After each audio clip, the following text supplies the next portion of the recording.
If you enjoyed this audiobook, please consider liking, sharing, and subscribing to the channel. Sharing it with your friends and family helps spread knowledge, and when we help others grow, we grow too. Thank you so much for listening. Let's dive into the book. Chapter 1: The Two Voices in Your Head. Part 1: Meet Fast and Slow. Our minds work in two distinct ways, one that's automatic and quick, and another that's thoughtful and deliberate. Imagine standing at a crossroads every time you make a decision. One path is a well-worn trail requiring little effort, while the other is a steep climb demanding focus. Understanding these mental pathways transforms how you navigate daily choices, from what you eat for breakfast to major life decisions. You'll learn to identify which mental mode is operating in any situation, spot potential pitfalls in your thinking, and harness the right approach for better outcomes. This awareness becomes your compass for smarter decision-making. Picture Priya driving home after work. A ball suddenly bounces into the street. Her foot slams the brake before she consciously processes the danger. That's her quick thinking system in action, operating like mental autopilot. It handles routine tasks, brushing teeth, recognizes patterns, spotting a friend in a crowd, and reacts to threats, jerking your hand from a hot stove. This system evolved for survival, making thousands of efficient decisions daily. But is it always reliable when facing modern complexities like financial choices or relationship conflicts? Now consider Thomas choosing a health insurance plan. He spreads brochures across his kitchen table, comparing deductibles and coverage exclusions. His forehead wrinkles as he calculates annual costs versus potential emergencies. This slow-thinking system engages when facing novel situations, complex calculations, or self-control challenges. It's mentally taxing, like holding multiple numbers in your head while solving a puzzle, but prevents rash judgments. When did you last pause like Thomas instead of grabbing the easiest option? These systems constantly interact. When Priya later debates accepting a job offer, her quick system whispers, "Take it, the salary's great," while her slow system counters, "But calculate the commute costs first." The quick system dominates unless we consciously intervene. One study showed people given simple math problems, e.g. 2 plus 2, answered instantly, but when shown 1724, their pupils dilated, a physical sign of slow system engagement. What routine decisions might benefit from switching mental gears? The quick system excels in familiar territory, but stumbles with probabilities or long-term consequences. It might convince Priya that plane crashes are frequent because they're memorable, or tempt Tomas with dessert despite his diabetes goals. The slow system, while thorough, can overanalyze, like debating 20 minutes over which socks to wear. Neither is superior. Wisdom lies in recognizing their interplay. Try this tonight. When reaching for your phone reflexively, freeze. Which system initiated that action? What purpose does it serve? Understanding these mental modes prepares us for their strengths and vulnerabilities. Priya learns to trust her quick judgment when parallel parking, but engages slow thinking when her teenager asks for a later curfew. Tomas uses quick thinking to dodge a falling toolbox at work, but slow deliberation when investing his bonus. Like having two specialized tools in your belt, you'll soon discover when to grab each one and how to avoid using a hammer when you need a scalpel. Part 2: When Snap Judgments Shine. Consider the split-second choices that shape our lives. The doctor who diagnoses a rare condition before test results return, or the driver who swerves moments before a collision. These aren't lucky guesses. They're intuition in action.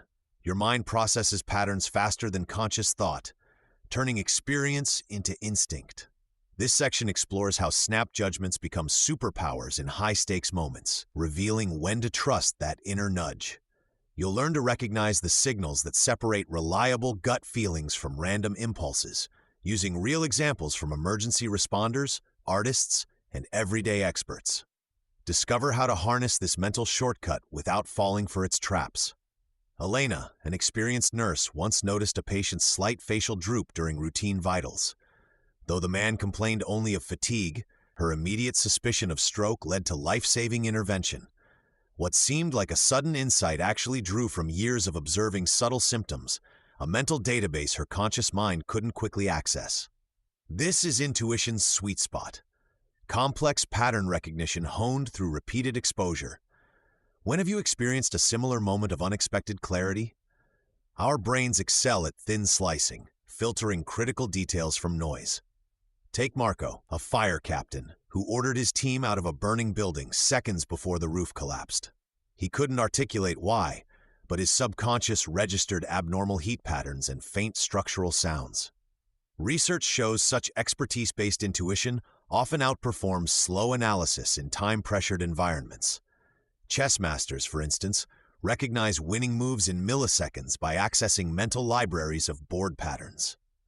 Intuition shines brightest when three elements align: high familiarity with the situation, immediate feedback loops, and emotional calm. Consider Anya, a graphic designer who consistently chooses winning color palettes. Her intuition works because she's evaluated client reactions for years, creating reliable feedback. Conversely, when we're stressed or in unfamiliar territory, gut feelings often mislead. How might your own quick decisions improve with more deliberate practice in your field? The body often signals trustworthy intuition through physical cues, a sudden sense of certainty, focused alertness, or diminished doubt. Leo, a seasoned bird watcher, instantly identified a rare sparrow by its wing-beat rhythm. His confidence came not from conscious reasoning, but embodied knowledge.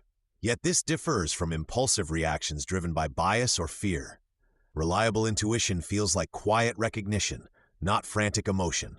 Training intuition involves creating mental archives. Emergency room doctors review thousands of cases to build diagnostic instincts. You can replicate this by reviewing past decisions. What subtle clues did you miss initially? What patterns emerged later? Each reflection sharpens your subconscious toolkit. While we'll soon explore intuition's pitfalls, its brilliance deserves recognition. That inexplicable urge to call a friend moments before their crisis, or the chef who perfects a recipe by feel, these demonstrate our mind's remarkable ability to shortcut complexity. Your accumulated experiences constantly feed an inner wisdom waiting for the right moment to speak. Part 3. The Trap of Quick Mistakes. Markdown. Consider a nurse named Priya who notices a patient's elevated heart rate. Her years of experience scream cardiac emergency, but this time it's severe dehydration. Or picture Leo, a seasoned investor dumping stocks during a minor market dip, only to miss a historic rebound. These aren't failures of knowledge, but of our brain's autopilot. That efficient voice we celebrated earlier? It sometimes whispers dangerous lies when stakes are high. This section reveals why those quick mental shortcuts backfire and how to catch them before they derail your decisions. You'll gain simple tools to spot hidden traps in daily choices, from parenting to purchases, that feel instinctive but deserve scrutiny. Our minds crave certainty like plants crave sunlight.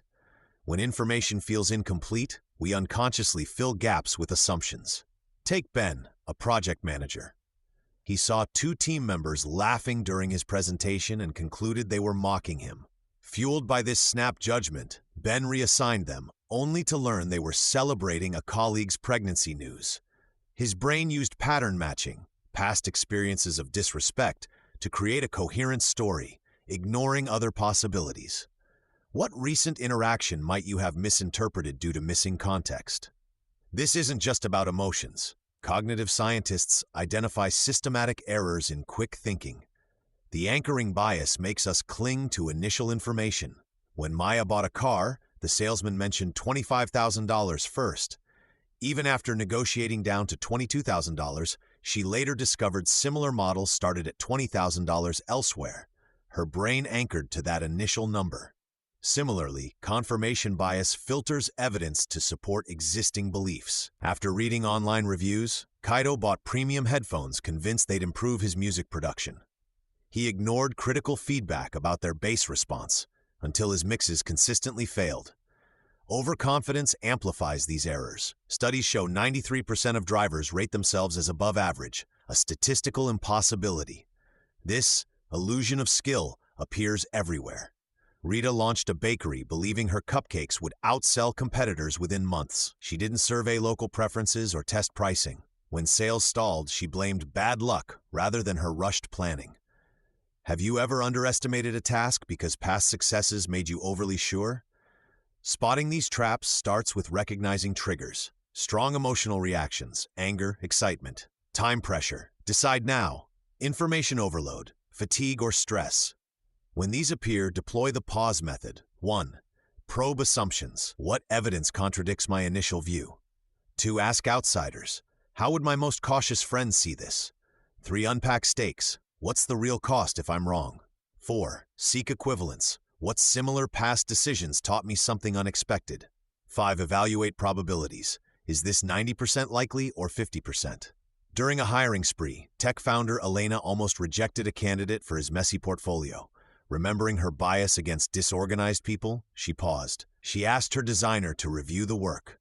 They discovered groundbreaking concepts beneath the clutter and hired their future innovation lead. By treating quick judgments as hypotheses rather than truths, we convert mental traps into learning opportunities. As we'll see next, this pause isn't about indecision. It's about creating space for wiser choices. Part 4. Slowing down for clarity. Imagine rushing through a crowded market, grabbing items without looking. Later, you find rotten fruit and broken goods. Now picture strolling through that same market, inspecting each piece, talking to vendors. You return home with the best produce. Our decisions work the same way. This section shows how pressing pause on your thinking transforms choices from rushed guesses to clear paths. You'll learn simple ways to resist the pressure for instant answers, spot hidden opportunities, and avoid costly mistakes. By the end, you'll have tools to make thoughtful decisions even when life feels like a sprint. Elena's hiring story from earlier reveals a powerful truth. That moment of hesitation saved her from dismissing an innovator. Like Elena, we often face decisions where our first reaction feels certain, yet waiting reveals flaws. Consider Leo, a restaurant owner. When his top chef quit, Leo's gut screamed, "Promote sous chef Marco now." But remembering past rushed hires, he paused. He asked, "What if I'm wrong about Marco's leadership skills? And who else could fill this role?" Leo spent 3 days interviewing 2 external candidates and discovered a pastry chef with revolutionary kitchen management ideas. By slowing down, he avoided promoting someone who later admitted feeling unprepared. Why does stepping back help? Our brains have 2 gears. Fast thinking handles routine tasks like catching a falling cup. Slow thinking tackles complex puzzles like choosing a mortgage. Research confirms that deliberate thinking reduces errors by 40% in high-stakes decisions. But society rewards speed. Emails demand immediate replies, news cycles spin faster, and quick thinkers get praised. This makes pausing feel unnatural. How often do you answer a request before fully understanding it? Simple techniques make slowing down practical. First, adopt the 10-10-10 method. Before deciding, ask, how will this affect me in 10 days, 10 months, 10 years? When Priya considered relocating for a job, this revealed her excitement would fade by month 10, leaving her far from aging parents. Second, actively seek prospective partners, people unaffected by your decision. Aisha, facing a messy divorce, almost accepted a low settlement. She asked her accountant neighbor to review the terms. He spotted hidden tax penalties, saving her thousands. Third, play the pre-mortem game. Imagine your decision failed spectacularly. What caused the disaster? This helped software developer Ben spot security flaws in a product launch others deemed urgent. Resisting speed requires practice. Start small. Wait 5 minutes before replying to non-urgent emails. Notice how often your initial response shifts, or try the weekend rule for personal purchases. If you still want it after 2 days, buy it. Most impulse buys lose their appeal. What recent decision would have benefited from an extra day of thought? The payoff? Slower decisions build compounding wisdom. Medical studies show doctors who pause to consider alternative diagnoses make 30% fewer errors. Teachers who reflect before grading controversial essays give fairer feedback. Even choosing a grocery store becomes clearer when you weigh nutrition against convenience. Like Leo discovering a star pastry chef, you'll uncover options buried under haste. Next time your brain shouts, "Decide now," hear it as an invitation to breathe, question, and choose with open eyes. HTML. Chapter 2. The Invisible Forces Around Us. Part 1. The Power of a Nudge. Imagine a world where the smallest shifts, like rearranging items on a menu or adjusting a form's default option, could steer millions toward healthier, wealthier lives. These gentle pushes are called nudges, and they work by subtly reshaping how choices appear without limiting freedom. Consider how placing nutritious foods at eye level in cafeterias increases their selection, or how automatically enrolling employees in retirement plans boosts savings rates. By understanding these hidden forces, you'll learn to spot them in daily life and harness their power for positive change, whether guiding your family toward better habits or improving community initiatives. Picture Lena, a school administrator who noticed students consistently chose sugary drinks over water. She didn't ban soda. Instead, she placed water dispensers at the front of lunch lines and used colorful cups. Within weeks, water consumption rose by 30%. This illustrates choice architecture, designing environments to make beneficial decisions effortless. What subtle cues in your kitchen might be guiding your snack choices? Defaults are among the strongest nudges. When Raj's company switched retirement plans from opt-in to opt-out, participation jumped from 60% to 98%. People tend to stick with pre-selected options because overriding them requires effort, a quirk of human psychology called status quo bias. Could updating default settings on your phone, e.g. grayscale mode to reduce scrolling, reclaim hours of focus? Framing also alters decisions. A hospital reduced elevator wait complaints by installing mirrors nearby, distracting people with self-reflection. Similarly, labeling stairs as energy boosters with calorie counts increased usage by 15%. How might rewording a task, file taxes versus secure your refund, motivate action? However, nudges aren't always benevolent. Supermarkets often place candy at checkout aisles to exploit impulse buying. Recognize these traps. Is that limited time offer truly urgent or just a scarcity tactic? A famous case comes from Copenhagen. To reduce public urination, officials painted flies inside urinals at train stations, giving people a target. Misuse dropped by 80%. This cost-effective tweak proves that simplicity drives impact. To apply nudges, 1. Simplify desired actions, e.g. keep gym bags by the door. 2. Make defaults work for you. Auto-transfer savings on payday. 3. Highlight social norms. 9/10 neighbors conserve energy on utility bills. What single tweak in your workspace could amplify productivity? These insights reveal our vulnerability to context, but also our power to redesign it. While Lena reshaped behaviors with water dispensers and Raj secured futures through smarter defaults, their real victory was recognizing that choice is never neutral. Every arrangement of options whispers advice. The question is, who's listening and who's designing the whisper? As we explore why even aware minds stumble into predictable traps next, remember, small changes aren't just steps, they're the quiet architects of transformation. Part 2. Predictable surprises. Imagine discovering that your most sensible choices are secretly guided by hidden quirks in your mind. You might insist you'd never pay extra for a free gift, avoid a bargain because it feels like a loss, or get tricked by the first number you see. Yet experiments reveal we do this constantly. This section explores those predictable surprises, the mental shortcuts that backfire. You'll see why smart people cling to bad investments, overspend during sales, or grab useless freebies. More importantly, you'll learn to spot these traps in your daily decisions. The goal isn't perfection, but awareness, seeing the invisible strings so you can cut them when they pull you off course. Consider loss aversion, our tendency to fear losses more than we value gains. Picture Cora, who bought shares in a tech startup at $50 each. When the price drops to $30, she refuses to sell, thinking, "I'll wait until it recovers." Months later, it's worth $15. Cora's logic is clouded by the pain of locking in a loss. She'd rather risk losing everything than accept a small defeat now. Studies show losses hurt twice as much as gains please us. This explains why we keep unused gym memberships or stay in unfulfilling jobs. When has holding on to something cost you more than letting go? Anchoring is another pitfall. Our brains fixate on the first piece of information we encounter, using it as a reference point. Take Eli shopping for a sofa.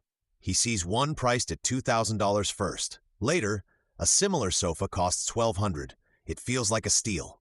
But if Eli had seen a $900 sofa first, $1,200 would seem expensive.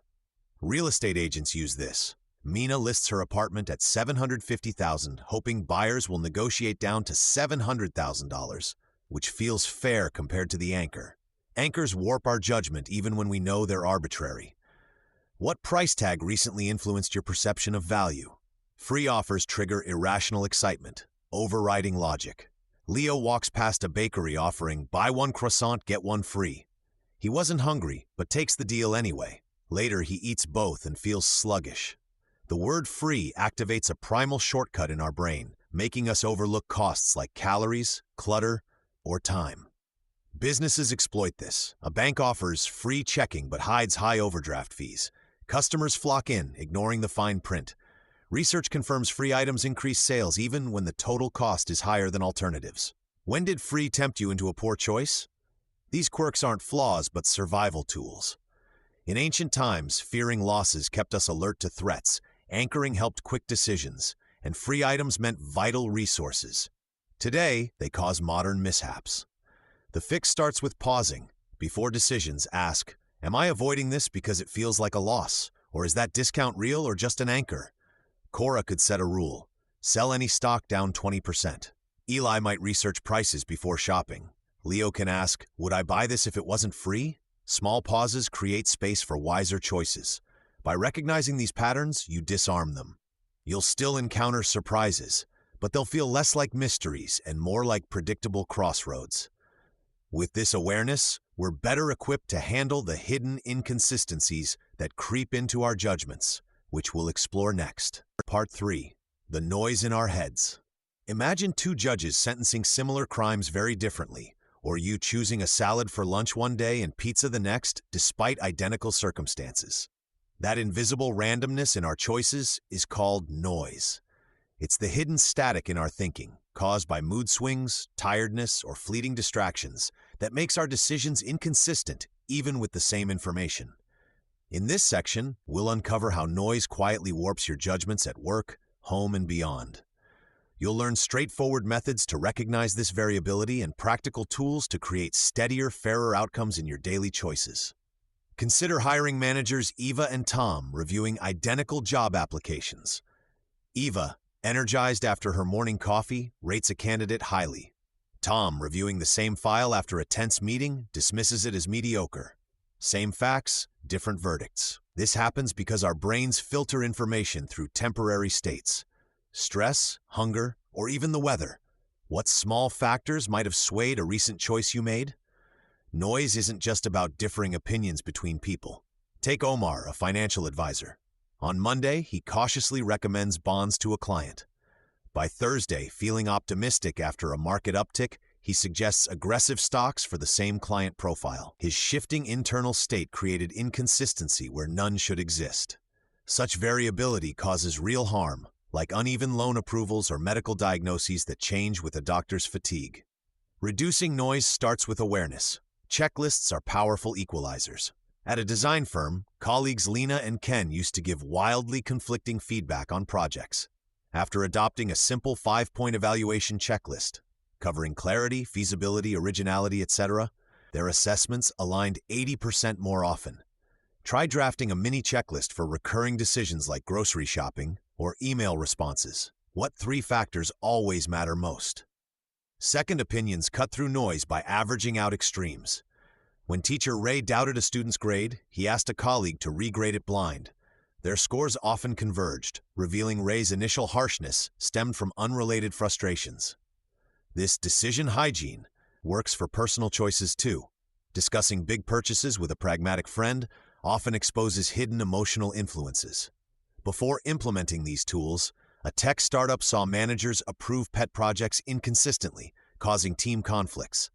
After introducing structured scoring rubrics and mandatory peer reviews, funding decisions became predictable and fair. Noise didn't vanish, but its impact shrank dramatically. These strategies prepare us to reshape our decision environments intentionally, which we'll explore next. For now, ask, where might hidden inconsistency be costing you trust, time, or opportunities? Part 4.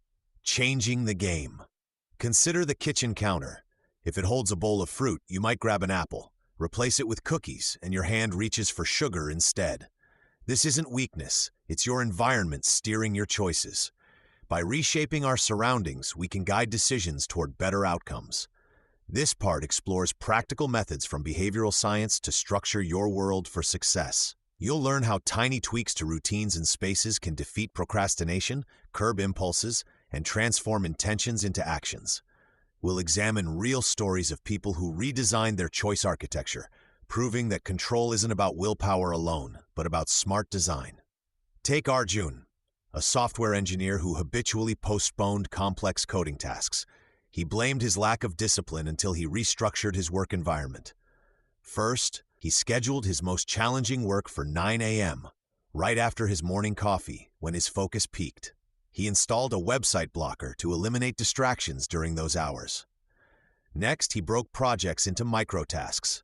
Write 10 lines of code felt less daunting than build module. Within weeks, his productivity surged. What small task could you slot into your peak energy time? Similarly, Lena struggled with late-night snack cravings. Instead of resisting temptation, she redesigned her kitchen. She placed cut vegetables at eye level in the fridge and moved chips to a high shelf. She also pre-portioned nuts into containers. By making healthy choices effortless and junk food inconvenient, her eating habits improved. When she publicly pledged her goals to a friend group, the social accountability cemented her progress. Where could you make positive actions frictionless? These approaches work because they align with how our brains operate. Facing a closet full of workout clothes? Lay out your shoes and gear the night before. When the alarm rings, you're pre-committed. Saving money feels abstract? Set up automatic transfers to savings on payday, turning intention into default action. A study showed people who automated retirement contributions saved 50% more than those who planned manual deposits. Now apply this to decision-making itself. Before salary negotiations, Anya scripts her key points and practices with a colleague. This reduces impulsive concessions. Eli, a manager, uses a 3-question checklist for hiring. Does evidence back their skills? Would I trust them on a tough project? Are they adaptable? This consistency cuts through interview noise. What recurring decision could you simplify with a prepared structure? Experimentation is key. Try one change for 2 weeks. Move your phone charger away from your bed to avoid doom scrolling. Email your team about a deadline to create public accountability. Track what works. Like Arjun and Lena, you'll discover that designing your environment isn't manipulation, it's self-empowerment. Which single nudge will you test tomorrow? Chapter 3, Widening the Lens. Part 1, More Than One Way. Everyday life often presents us with choices that feel like crossroads with only 2 paths. We agonize over whether to accept a job offer or decline it, buy a house now or wait, confront a friend or avoid the issue. This narrow view can trap us, leading to regret when we later realize other paths existed. In this section, we'll explore why we limit our options and how breaking free from this habit opens doors to better outcomes. You'll learn practical methods to uncover hidden alternatives, making decisions with confidence rather than constraint. Consider Lena, a graphic designer offered a promotion requiring longer hours. She saw only 2 choices: accept it and sacrifice family time, or reject it and stall her career. Stressed, she mentioned her dilemma to a colleague over coffee. Her colleague asked, "What if you proposed a trial period or negotiated flexible hours?" Lena hadn't considered these options. By brainstorming with others, she crafted a third path, accepting the role on a 4-day schedule with measurable targets. 6 months later, she excelled professionally without compromising family dinners.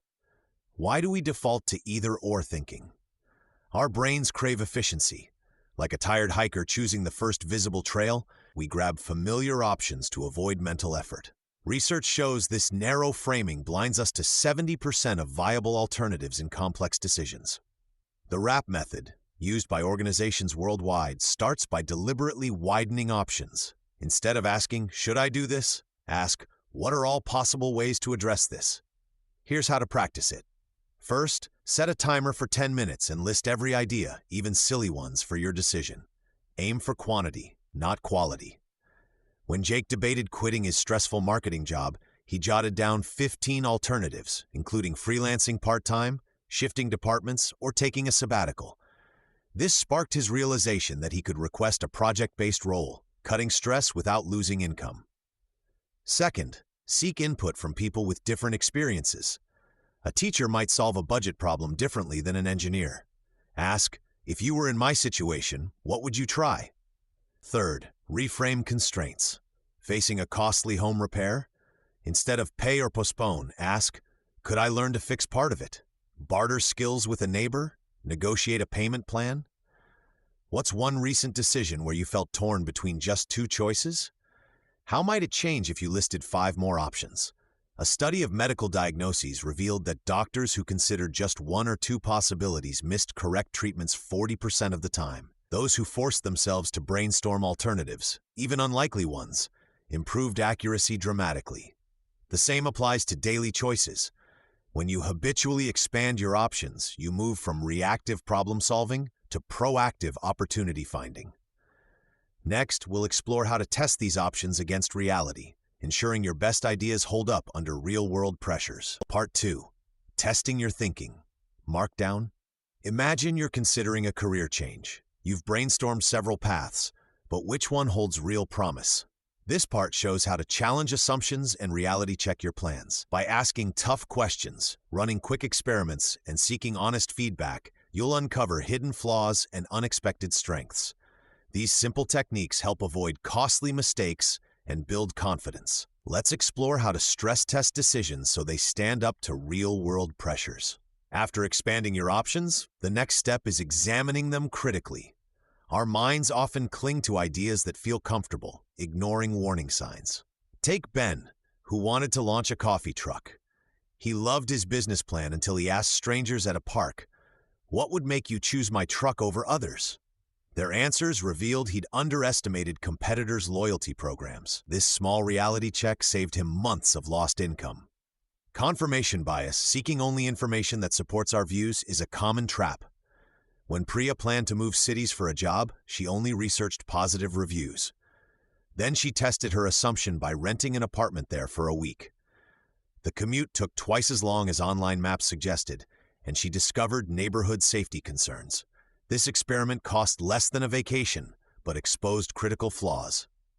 To test your thinking, start with simple questions. What would have to be true for this to work? If this failed, what's the most likely reason? A tech team used this before launching an app. They assumed users wanted complex features, but asking, "What's the one task you'd use daily?" revealed most preferred simplicity. They redesigned in days, avoiding a costly flop. Small experiments are powerful tools. Want to switch industries? Shadow someone in that field for a day instead of quitting immediately. Considering a price hike? Try it with 5% of customers first. Omar tested his bakery's gluten-free line by giving free samples to regulars. Feedback showed demand was half his estimate, so he scaled down production. Experiments turned guesses into evidence. When was the last time you changed your mind because of feedback? What held you back initially? Seeking honest criticism requires humility. Lena almost invested her savings in a franchise until she shared the contract with a skeptical accountant friend. He spotted hidden fees the glossy brochure omitted. Surround yourself with diverse perspectives, not just cheerleaders. Studies show teams who actively invite dissent make fewer errors by up to 30%. Track your predictions to improve. A teacher, Annika, recorded which teaching methods she expected to boost grades. When results defied her expectations, she adjusted instead of defending her original view. This habit of comparing outcomes to assumptions sharpens judgment over time. By reality testing, you shift from "this feels right" to "here's proof." You'll face fewer surprises and waste less resources. In the next section, we'll discuss how to act decisively even when tests show uncertainty, because perfect certainty rarely exists. Part 3. Betting on yourself. Life constantly asks us to place bets, not at a casino table, but in our daily choices, taking a new job, starting a project, or even speaking up in a meeting. Each decision is a wager on what we believe will bring the best future. This section shows how viewing choices through this lens transforms uncertainty from a burden into a tool. You'll learn to weigh odds calmly, like a seasoned poker player, and judge your decisions by their thoughtfulness, not just their results. That shift builds resilience and turns every outcome, good or bad, into a chance to grow.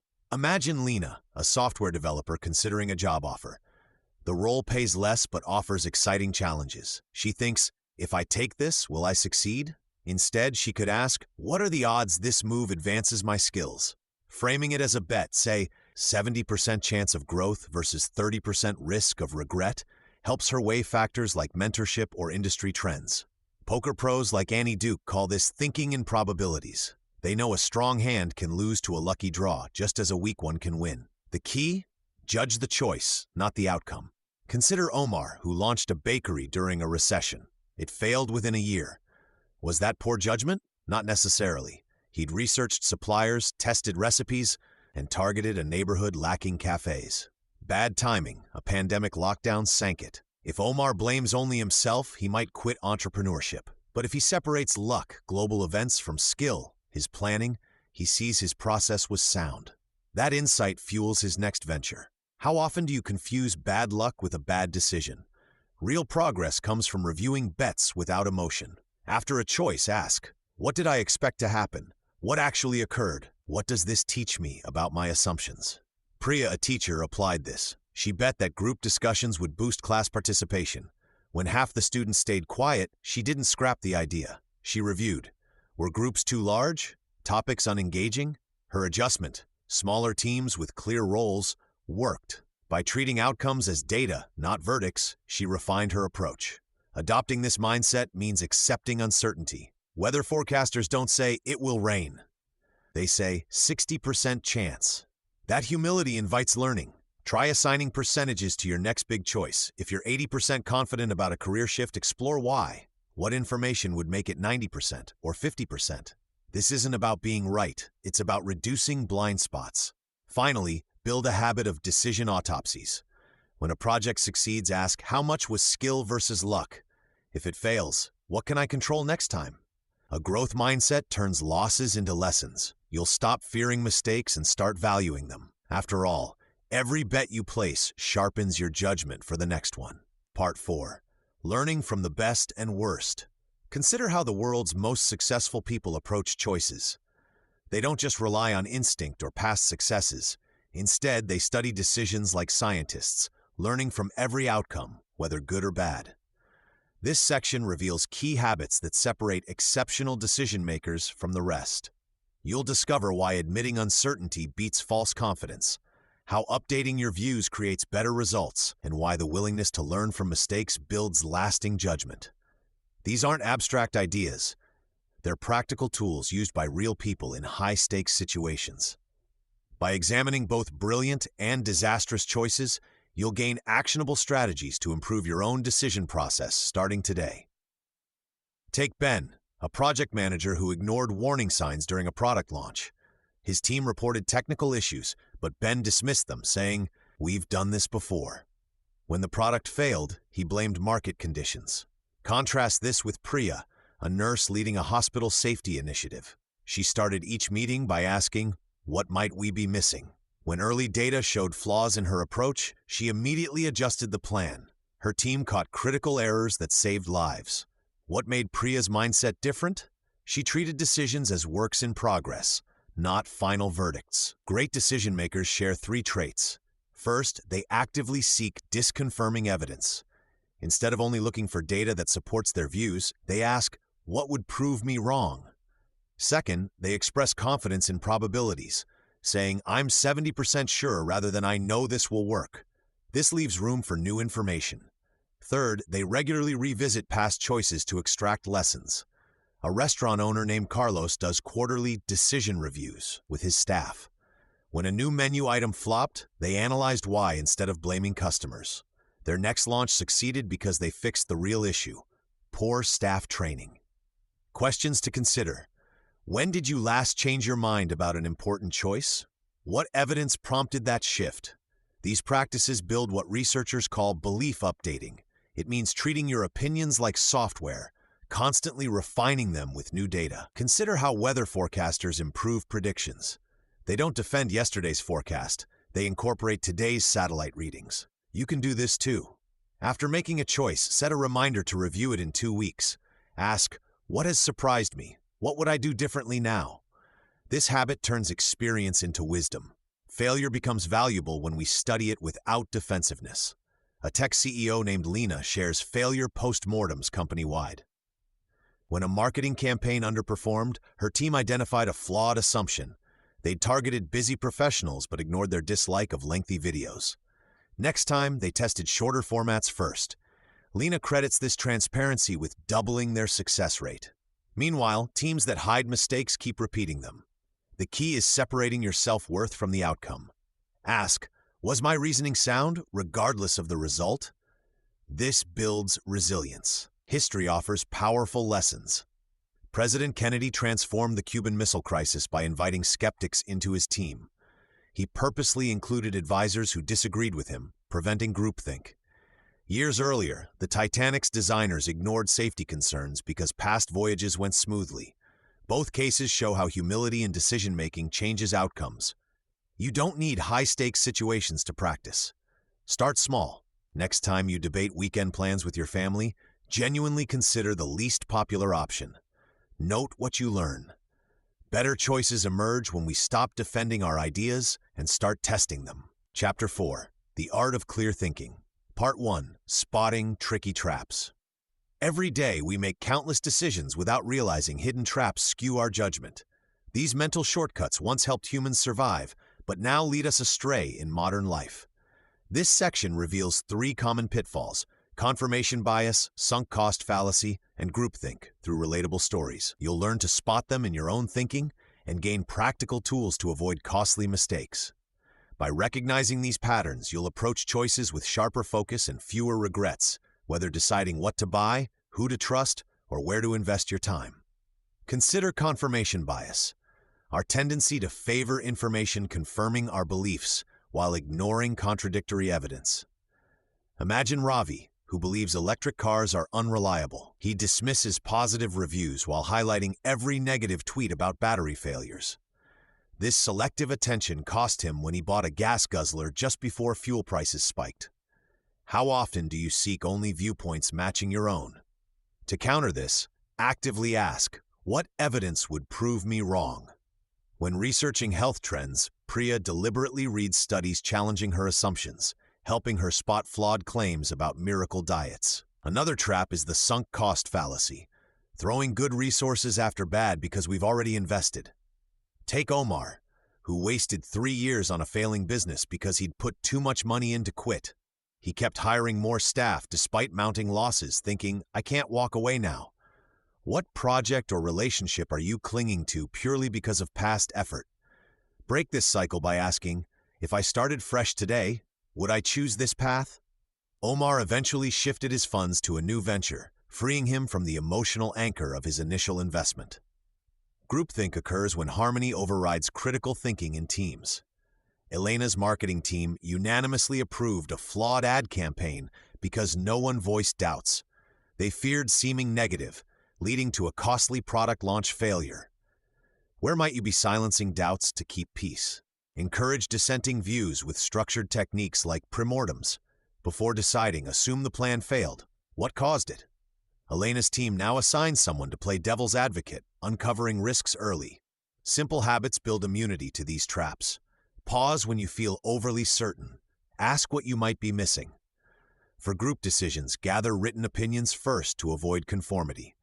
When stuck on past investments, list only future costs and benefits. Small adjustments create big shifts. After learning these patterns, Omar saved money by canceling unused subscriptions he'd kept for years, just because he'd paid up front. What recurring choice might need reevaluation today? Spotting these errors is like noticing hidden currents in a river. Once visible, you navigate better. Each trap has telltale signs: intense defensiveness, confirmation bias, justifying poor choices with "I've come this far," sunk cost, or unanimous agreement without debate groupthink. Master these cues, and you'll make decisions with newfound clarity, ready to explore practical rules for tough calls next. Part 2. Simple rules for tough choices. After learning to spot mental traps, you might still feel overwhelmed when facing tough choices. This section gives you straightforward tools to cut through confusion. Like a trusted compass, these rules help you find direction when the path isn't clear. You'll see how everyday people use them to avoid regrets and gain confidence. Think of it as building a personal decision toolkit, simple strategies that fit any situation, from career moves to personal dilemmas. By the end, you'll have practical ways to pause, reflect, and choose wisely even under pressure. Let's explore how small shifts lead to better outcomes. When Leo faced a sudden job offer requiring a cross-country move, His first instinct was to say yes immediately. Instead, he applied the sleep on it rule. He spent a normal evening, slept 8 hours, and reconsidered over morning coffee. The distance revealed he'd overlooked his daughter's upcoming graduation. What felt urgent at 5 p.m. seemed manageable by 9 a.m. This pause, whether hours or days, lets intense emotions settle. Your brain processes information differently when rested. How often do you make snap choices you later question? Try delaying just one decision this week to see the difference. Maya struggled with whether to invest her savings into a friend's startup. She used the ask a friend rule, but chose Priya, who had no connection to the business. Priya asked, "Would you consider this if your friend wasn't involved?" The question exposed Maya's loyalty bias. She realized she'd ignored market risks. Trusted outsiders spot blind spots we miss. They don't need expertise. They need objectivity. Who in your life tells you hard truths without judgment? Reach out before your next big decision. A short conversation often reveals overlooked angles. Ben avoided launching his pottery business for years, fearing failure. Then he tried, imagine the worst case. He wrote down his deepest fear, losing $15,000 and returning to office work. Seeing it on paper, he recognized this outcome wouldn't ruin his life and might teach valuable lessons. Within months, his side hustle covered costs. Visualizing real consequences shrinks imaginary monsters. Ask yourself, what's the actual probability of this nightmare? How would I recover? Most worst cases are survivable, yet we let them paralyze us. What unrealized dream is your fear blocking right now? These rules reinforce each other. Sleeping brings calm, friends provide perspective, and worst-case scenarios build courage. Together, they create space between stimulus and response, where better decisions live. Like Ava, who combined all three when choosing elder care for her mother. She waited a week, consulted her brother, and imagined regretting rushed choices. The result, a tailored solution instead of defaulting to the nearest facility. Start small. Pick one rule this month. Notice how it simplifies complexity. Each success builds confidence for life's inevitable tough calls. Part 3. Embracing uncertainty. Life is full of unanswered questions. You might be choosing between job offers, weighing medical options, or deciding whether to move cities, all without perfect information. This section explores how to find clarity when certainty feels out of reach. You'll discover why uncertainty isn't a flaw in your thinking, but a natural part of every important choice. Through real stories and practical techniques, you'll learn to stay flexible, reduce anxiety, and uncover hidden opportunities even when outcomes are unclear. Consider Leo, a graphic designer offered 2 roles, one at a stable corporation, another at a risky startup. He spent nights agonizing, paralyzed by the fear of choosing wrong. His breakthrough came when he stopped seeking a single right answer and instead asked, "What can I learn from either path?" He imagined working at each company for 6 months, focusing on skills he'd gain rather than permanent consequences. This mindset shift, from demanding certainty to valuing growth, helped him choose the startup. 2 years later, even after the startup failed, Leo had no regrets. The experience taught him adaptable problem-solving, landing him a better role elsewhere. We often crave absolute answers because our brains prefer clear stories over messy realities. Think about weather forecasts. Meteorologists predict 60% chance of rain because they know conditions change. Similarly, superforecasters, ordinary people trained in prediction, excel by updating their views as new data emerges. When Priya debated investing in her friend's bakery, she avoided a simple yes-no. Instead, she wrote, 30% chance it thrives, 50% it breaks even, 20% it fails. This let her prepare for each scenario, setting a budget limit, discussing exit plans, and planning skill-building courses if funds were lost. How might your decisions change if you treated them as experiments rather than final verdicts? Ambiguity feels threatening, but simple habits build resilience. Start small. When unsure what to cook, Carlos picks 3 recipes, buys ingredients for all, then decides that night based on his mood. This flexible preparation works for bigger dilemmas too. Before relocating for work, he rented temporary housing for a month instead of signing a lease. He explored neighborhoods, talked to locals, and only committed after gathering first-hand experience. Another key is distinguishing between what you can and can't control. Medical studies show patients who accept uncertain prognoses often cope better than those demanding guarantees. Take Emma, diagnosed with a chronic illness. She focused on daily actions, tracking symptoms, adjusting routines, rather than obsessing over long-term outcomes. Her journal shifted from, "Why don't doctors know?" to "What makes today manageable?" Where could accepting "I don't know yet" reduce your stress this week?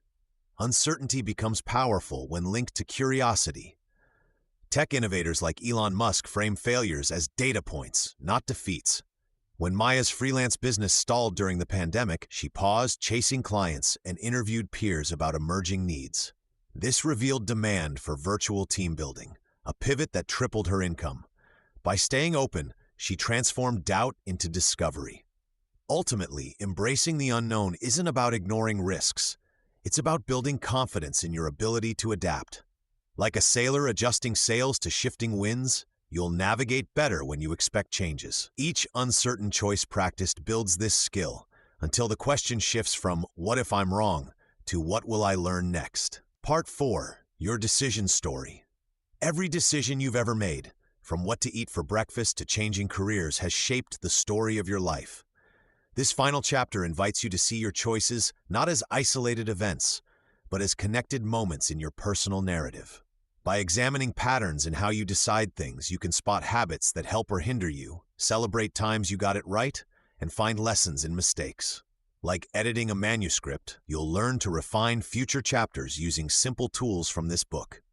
Let's explore how understanding your decision story builds confidence for whatever comes next. Consider Ben, who repeatedly accepted jobs for status rather than enjoyment. After his third burnout, he reviewed past choices using a basic pattern tracker, 3 columns labeled situation, what I did, and what happened. He noticed a trend, ignoring his love for teaching to chase impressive titles. This awareness changed his approach. When a university role appeared, he weighed it against his joy versus status pattern, chose the teaching path, and now mentors students. What recurring themes might emerge if you reviewed your last 5 major decisions? We often fixate on big dramatic choices while overlooking how small daily decisions accumulate. Anna saved $20 weekly for years by bringing lunch to work, a habit born from analyzing her impulse spending pattern during coffee runs. That fund later covered emergency vet bills without debt.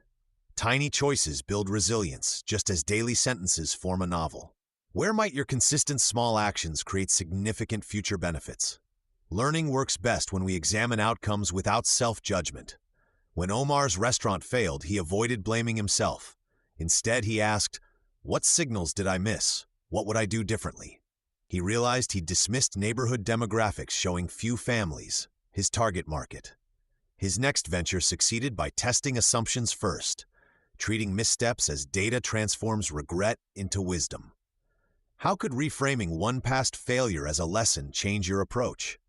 You now possess practical tools, spotting bias traps like confirmation bias, remembering only supportive facts, using rules like sleep on it for emotional distance, and accepting uncertainty as normal. Picture Lena deciding whether to relocate. She listed pros, cons, avoiding one-sided thinking, consulted a friend who challenged her assumptions, reality testing, and acknowledged she couldn't predict everything, embracing uncertainty. 6 months later, she thrived in her new city. Which tool feels most useful for your next decision? Your story evolves with every choice. Start today. Keep a decision journal. Note the situation, your thought process, and the result. Review it monthly. You'll spot growth, like noticing you've stopped overcommitting after seeing its consequences. Each page turns you into the author of a wiser, more intentional life. What will your next chapter say about the choices you're making now?